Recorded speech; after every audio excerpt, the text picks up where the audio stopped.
Assalamualaikum warahmatullahi wabarakatuh. Sebelumnya izin memperkenalkan diri, saya Vidya Sinta Bilkis, NPM 2117051029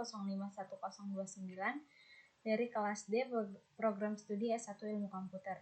Pada kesempatan kali ini, saya akan membuat video dalam rangka memenuhi tugas teori bahasa dan automata dengan materi aturan produksi dan tata bahasa.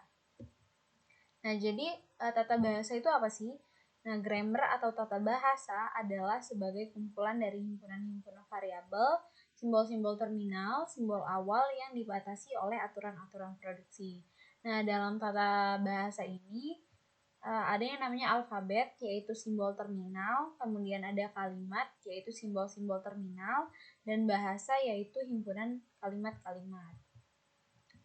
Nah, ini penjelasannya.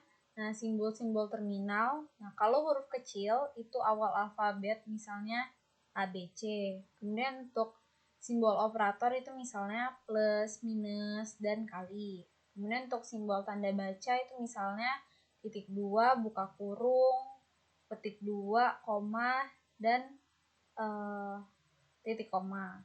Kemudian string yang tercetak tebal misalnya itu if, then, dan else. Lalu untuk kan dibagi jadi dua ya, ada simbol terminal dan non-terminal. Nah, kalau non-terminal itu dia huruf besar awal alfabet, misalnya A, B, C. Kalau terminal dia huruf kecil, kalau non-terminal dia huruf besar. Kemudian huruf S itu sebagai simbol awal, jadi S itu sebagai simbol awal. Kemudian string yang tercetak miring misalnya expired dan statement. Ya. Kemudian huruf besar akhir alfabet melambangkan simbol terminal atau non-terminal, misalnya X, Y, Z. Jadi bisa kalau tadi di sini huruf kecil A, B, C, ini huruf besarnya buat terminal dan non-terminal. Kalau di sini huruf besar akhir alfabet itu bisa, kalau X, Y, Z itu bisa buat terminal dan non-terminal. Kemudian huruf kecil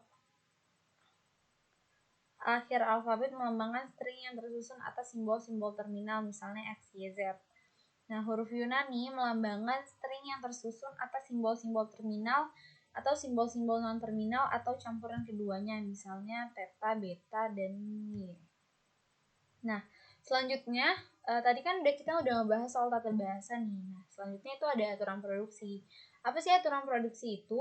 Nah, aturan produksi merupakan pusat dari grammar yang menspesifikasikan bagaimana suatu grammar melakukan transformasi suatu string atau karakter ke bentuk lainnya.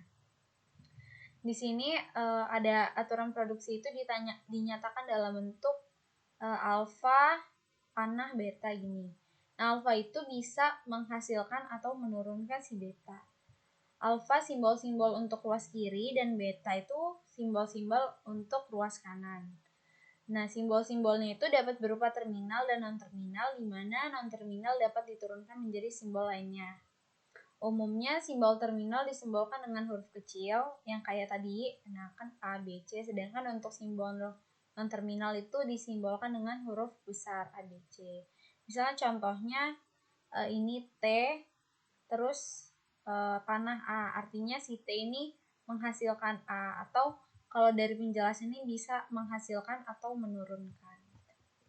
Ya, mungkin segitu saja yang dapat saya sampaikan. Kurang lebihnya saya mohon maaf. Saya akhiri. Wabillahi taufiq wal hidayah. Wassalamualaikum warahmatullahi wabarakatuh.